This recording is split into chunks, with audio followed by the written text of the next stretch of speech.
thank you very much for the kind invitation to join you at this graduation ceremony of the Executive Intelligence Management Course 14, 2021.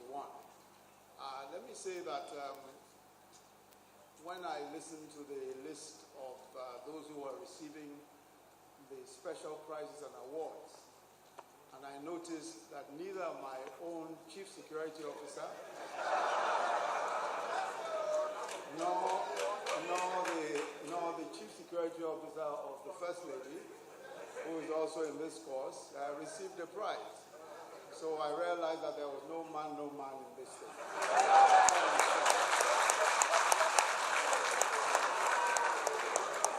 We must commend the foresight. We must commend the foresight of the founding fathers of the Institute in recognizing the need for a place of learning and research of this caliber to equip members of the security and intelligence community as well as those from other agencies. It's in the recognition of the strategic value of this institute that President Muhammadu Buhari in 2019 elevated the institute to the status of a national institute by consenting to the bill.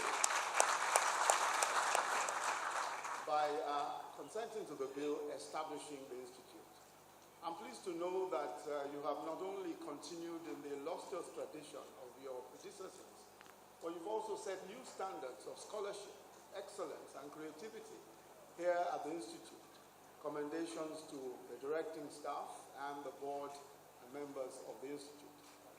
But it is to the graduates of the Executive Intelligence Management Course 14, 2021, that our heartiest congratulations are due. After 10 rigorous months, you have now attained the special privilege of preferment to the rank of the Fellow of the Institute, FSI. Well done indeed. Permit me then to address you on some issues which I believe you should take into account in the special status, especially, that you have now attained. You are, in many ways, the creme de la creme of our security and intelligence services. You represent the emergent leadership elite of this crucial arm of our defense and security infrastructure. What you know or do not know is what our defense architecture knows or does not know. How well trained you are, how competent and how knowledgeable you are directly correlates to how safe and secure this nation of 200 million people is and will be. The burden of responsibility you carry is an enormous one because it literally is one of life and death. Your task is made more challenging because we exist today in a profoundly complex and often volatile geostrategic environment. Let me identify at least four major challenges in the environment. The first is the global dimension to local security. The second is the size of this country and the challenge of covering the extensive terrain. The third is the availability and use of technology by criminals and terrorist individuals and groups. The fourth is interagency coordination. The question of global dimensions to local security challenges speaks to the complexity that every local challenge invariably has a global or trans-border link, meaning that you cannot solve the local problem without understanding the international dimension. So take the insurgency in the Northeast as an example. You cannot fully appreciate its scope without recognizing its linkages with the Al-Qaeda in the Maghreb, Al-Shabaab, and the so-called Islamic State or Daesh in the Middle East. The insurrection itself, the Boko Haram ISWAP insurrection, has since metamorphosed into an insurgency that troubles three other countries, Chad, Niger, and Cameroon. Or how does one strategize against the alarming numbers of weapons available to criminal gangs in every zone of the country without fully investigating the various international routes, especially from the Sahel region, for the smuggling of small arms and light weapons? So clearly, our security and intelligence elite must be geostrategic in their conception of solutions. As thought leaders and planners of our security architecture, we should expect that you will familiarize yourself with the history, with the contemporary activities, and the modus operandi of these international terrorist groups that have links with local terrorists. You must understand their financing, how they transport arms and ammunition, and what technology is or will be available to them in the coming months and years. On the issue of the huge terrain of Nigeria, as a practical matter, policing and securing a large population that lives in a large country poses a unique challenge. For example, the fact that Bama, a single local government area in Borno State, is larger than Lagos State, has implications for our understanding of what constitutes an effective policing or law enforcement footprint on the ground. Mashegu local government in Niger State is 9,182 square kilometers. That means that it is larger than 10 individual states. The fact that Niger State alone is larger than the entire southeast of Nigeria is crucial to any conversation about the effective distribution of security assets in the country. It is also clear that we cannot secure or police a country of this size with human assets alone. We must therefore leverage technology. At a time when national resources are stretched thin, we have to come up with the technology-driven solutions to addressing our security needs. Whether we are discussing the law enforcement and policing of our borders, or surveillance or reconnaissance programs that are aimed at identifying criminal elements within our coastal waters, or locating terrorists hiding within the general population, the challenges are the same. We must become much smarter in the deployment of intelligence, in the deployment of surveillance and reconnaissance tools to compensate, especially for the human resource deficits within our security establishment. When applied creatively, technology can be a force multiplier, amplifying our potential and our capacity to effectively secure our territory. It's not enough to know that we should deploy technology for surveillance and combat. At the heart of the complexity of the security environment lies the technology and the way it has empowered criminal non-state actors with capabilities that just decades ago could only be exercised by nation states. Now, criminal non-state actors have access to weapons of the type that only nation states had in the past. So, for example, look at the various criminal and terrorist possibilities in the so-called dark web. The dark web, as I'm sure you know, is a virtual underworld that hosts global illicit economies that has proven difficult even for state actors to infiltrate. Within this underground universe, transactions including illicit weapons, illicit drugs, child trafficking, even weapons of mass destruction are being conducted. We must obtain cutting-edge knowledge of the various iterations of technology and the various possible lethal and non-lethal uses: artificial intelligence, machine learning, robotic process automation, edge computing, quantum computing, virtual reality, augmented reality, blockchain, etc., etc. There's so much today that we need to learn about. There's so much, and a lot of it has to be by self-education. There are no standard courses for learning all about these things. It has to be by self-development. We must not only know about these technologies, we must also develop the expertise, even for writing the algorithms and the codes for intelligent equipment. And we must be prepared to deal with the new and lethal weapons that are coming on stream today. How about the whole range of cybersecurity intelligence and cyber intelligence and cybersecurity? The digitization of communications, information, and financial services has led to a complex virtual infrastructure which now undergirds the global economy. While the development of digitization itself holds tremendous opportunities and promise, we must not be unmindful of the latent and manifest dangers. As we move more and more of our information, including strategic information and financial transactions online, certain strategic vulnerabilities must be accounted for. One is the threat of hacking and other cyber crimes, which could inflict damage on our cyber infrastructure and compromise critical sectors, including military, defense, telecommunications, and financial services. The threat environment that you are tasked with engaging is not the same environment that existed even just a decade ago. This bears emphasis. In strategic national security terms, we must recognize that it is a new day and a new age. Your challenges are new.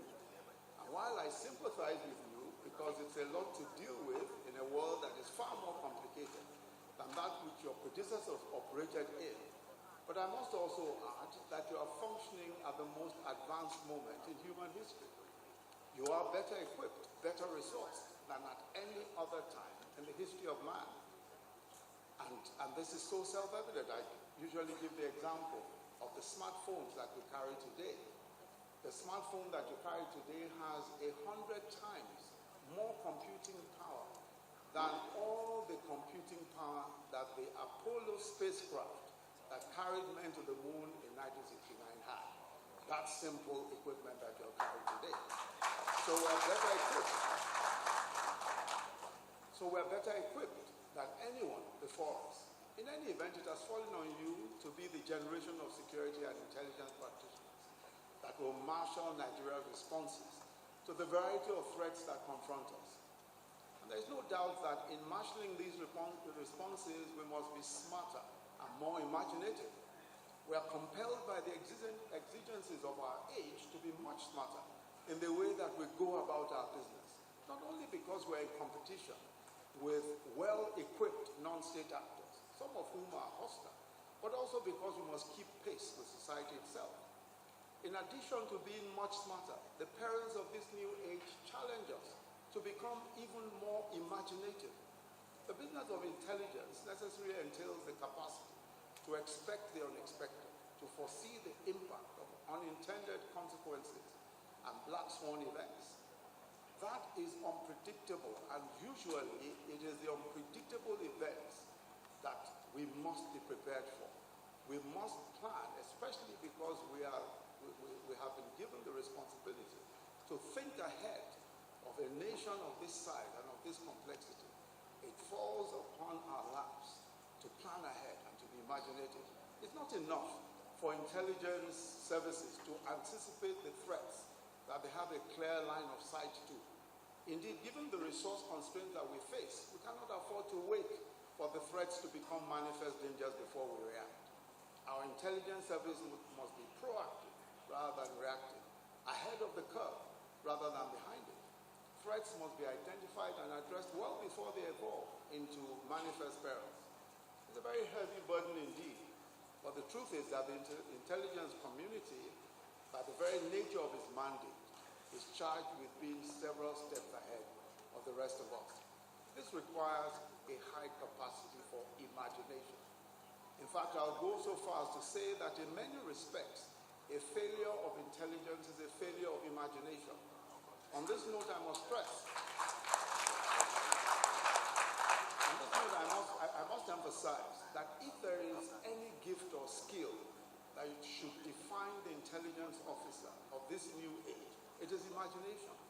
Being able to think in terms of multiple alternative scenarios, variables and possibilities. Imagination is also a function of what you read and what you listen to. What are you reading right now? Have you read the latest books on the dark web or the activities of global criminal networks? Are you intensely, constantly acquainting yourself with the most up-to-date thinking and knowledge in the security sector? The knowledge economy and the information age is characterized by constant innovation, and it is moving swiftly, and it is so fluid. Conventional wisdom is becoming obsolete every single day.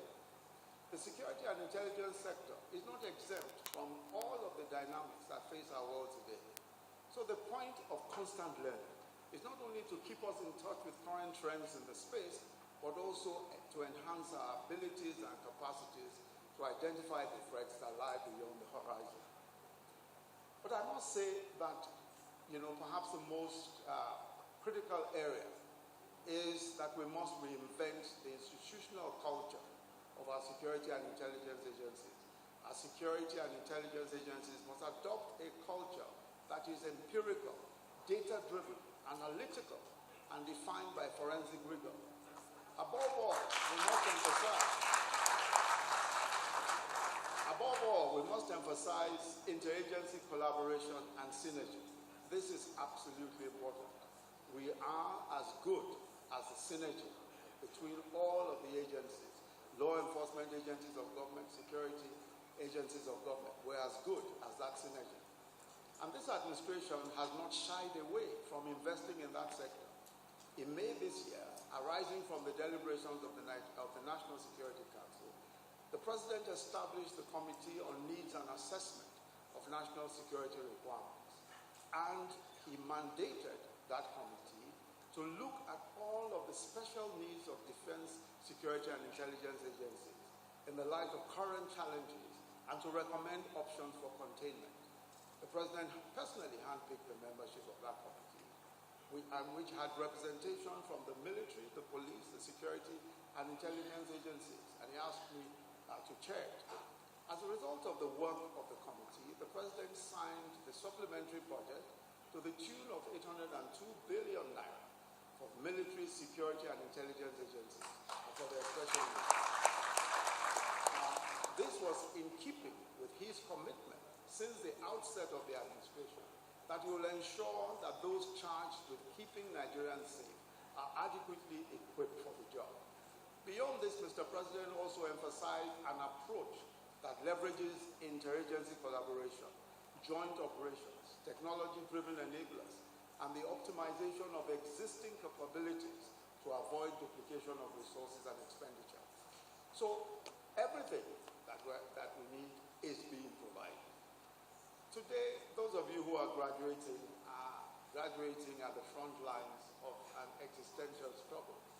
They are not just fighting to preserve the Nigeria of today, but for the opportunity to leave a better country for generations to come.